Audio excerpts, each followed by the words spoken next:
ፍቅር የቅጣቶች ሁሉ ቅጣት ነው።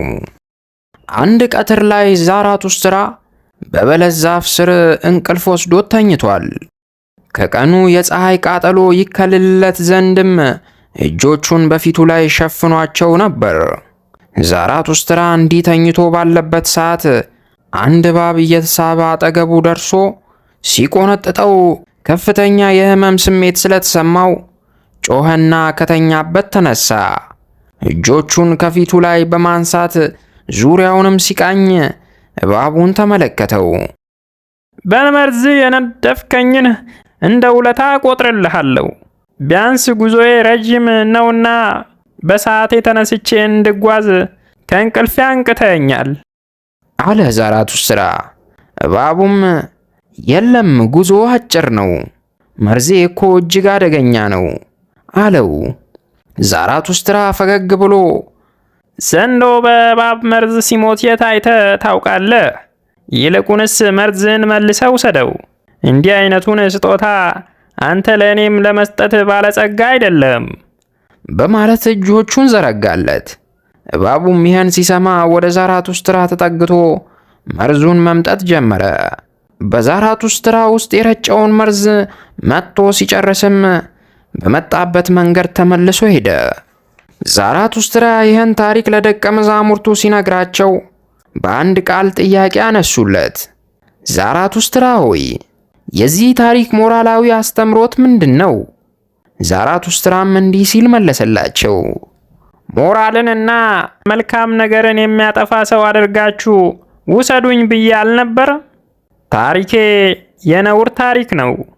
ጠላታችሁ በእናንተ ላይ ቢያደባ እናንተ መልካም ነገር በመስራት በጎ አሉለት። እንዲያውም መልካም ነገር እንደሰራላችሁ እንዲሰማው አድርጉት። በዚህ ድርጊታችሁም ታሳፍሩታላችሁ። ሰውን ከማሳፈር ግን በመቆጣት ማለፍን ምረጡ። ሰዎች ሲረግማችሁ በእርግማናቸው ከማዘን ይልቅ ምርቃታቸውን እንደማትሹ ግለጡላቸው። እናንተስ ስለ ፍርድ ምን ትላላችሁ? ፍርደ ገምደልነትስ ግማሽ ፍርድ መሆኑን ታውቃላችሁ። በበቀልም ታምኑ ከሆነ አትፍሩ። ካለ በቀል ይልቅ ተበቃይነት ውስጡ ትንሽ ሰብአዊነት አለው። ቅጣታችሁም ለጥፋተኛው ሰው መስተካከያና መከበሪያ ካልሆነ ባጥቀቱት ይሻላል። እውነተኛ ፍትህ የማገኝበትን ቦታ ንገሩኝ። ለእኔ እውነተኛ ፍርድ ማለት ፍቅር ነው። ፍቅር የቅጣቶች ሁሉ ቅጣት ነው። በፍትህም አደባባይ ከዳኛው በስተቀር ሁሉን ነፃ የሚያወጣ ፍቅር ብቻ መሆኑን እወቁ።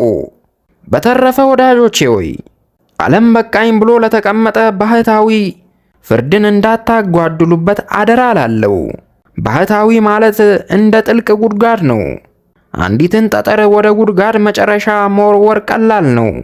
ነገር ግን ጠጠሯን ከጉድጓዷ ወለል ላይ መልሶ ማንሳት የማይቻል ነው። ለዚህም ነው በዓለም ተሸንፎ የሄደን ባህታዊ ልትጠብቁት የሚያስፈልገው።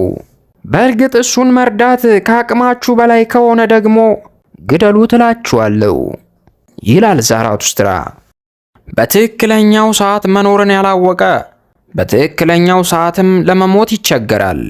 ዛራቱስትራ ለደቀ መዛሙርቱ ስለ ሞት ደግሞ ይነግራቸው ጀመር።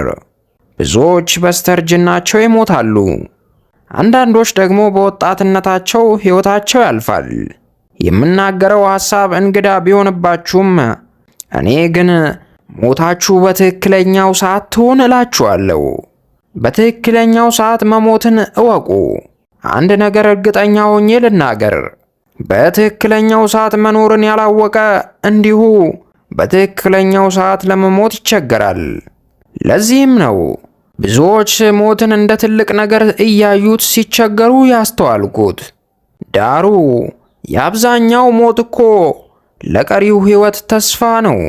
ለቀሪው ሕይወት ተስፋን የሚሰጥ ሞት ደግሞ በእርግጥ የታላቁ ሰው ሞት እለዋለሁ። ሞት በራሱ ትልቅ ነገር ቢሆንም ከእሱ ቀጥሎ ታላቅ ሞት የምለው ነፍስን መስዋዕት አድርጎ በጦር ሜዳ መሞትን ነው። የእኔ ሞት ምስጋና ለእናንተ ይግባውና በፍላጎቴ መጣ ነው። ሞቴን መቼ እንደምፈልገው ልንገራችሁ።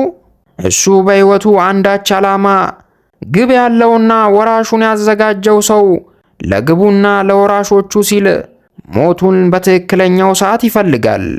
ለሕይወቱ ግብና ለወራሾቹም ሲል በሕይወት መቃብር ላይ የጠወለጉ አበቦችን ስለማስቀመጥ አያስብም። ብዙዎች እውነትን ለማግኘት ብሎም ለአሸናፊነት ረዥም ዕድሜን አጥብቀው ይሻሉ። ነገር ግን በአፉ ውስጥ ያሉት ጥርሶቹ የረገፉበት ሰው እውነትን የማወቅ መብት እንደሌለው ታውቃላችሁ? የብዙ ሰዎች ሕይወት ከውድቀት የማያልፍበት ምክንያት ሕያው ሳሉ መርዘኛ ትል ልባቸውን እየቦረቦረው በመገኘቱ ነው። ለዚህም ነው ከሕይወታቸው ይልቅ ሞታቸው የስኬት ነው የምላችሁ። ብዙዎች በሕይወታቸው ጣፍጠው አያውቁም፣ እንደሚመር ፍሬ ናቸው። የሚመር ፍሬ በክረምት ቢሆን መምረሩን አያቆምም፣ ነገር ግን አብቦና ፍሬ አፍርቶ ይታያል። ብዙዎች ረዥም ዕድሜን ቢኖሩም በየቅርንጫፎቻቸው ላይ ያንጠለጠሏቸው መራር ፍሬዎች ናቸው። የቅርንጫፎቻቸው ፍሬዎች ያፈሯቸው ብስባሽና መራር ነገሮች አንዳች አውሎ ነፋስ ነቃቅሎ ይዞት እንዲሄድ ምኞቴን እነግራችኋለሁ።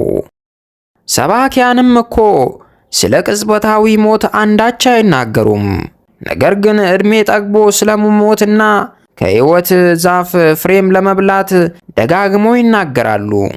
በምድራዊ ሕይወትም ትዕግሥት እንደሚያስፈልግ ይሰብካሉ።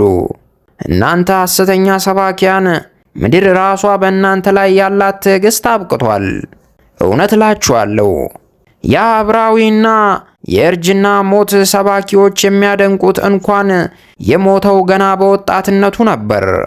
ምናልባት በበረሃው ውስጥ የጀመረውን ሕይወት ቀጥሎ ቢሆን ኖሮ አሊያም ከመልካምና ቅንነት ርቆ ቢሆን ኖሮ ከምድር ሕይወት ጋር ፍቅር ይዞት ረዥም ዕድሜን ለመኖርም በበቃ ነበር። ወንድሞቼ ሆይን እመኑኝ፣ ያ ዕብራዊ በወጣትነቱ የተቀጠፈው የእኔን ዕድሜ ያህል እንኳን ለመኖር በቅቶ ቢሆን ኖሮ እያደረ የሞተለትን እውነት በካደ ነበር። ዳሩ ግን ዕውቀት አልፈለገምና ያለ ዕውቀት ወጣትነትን ጠላ። ወንድሞቼ ሆይ ሞታችሁ ለሰው ልጅና ለምድሪቱ ኀፍረትን እንዳያተርፍ አደራ እላችኋለሁ። ከሞታችሁ በኋላ መንፈሳችሁ በምድሪቱና በሰው ዘር መሃል ይንጸባረቅ።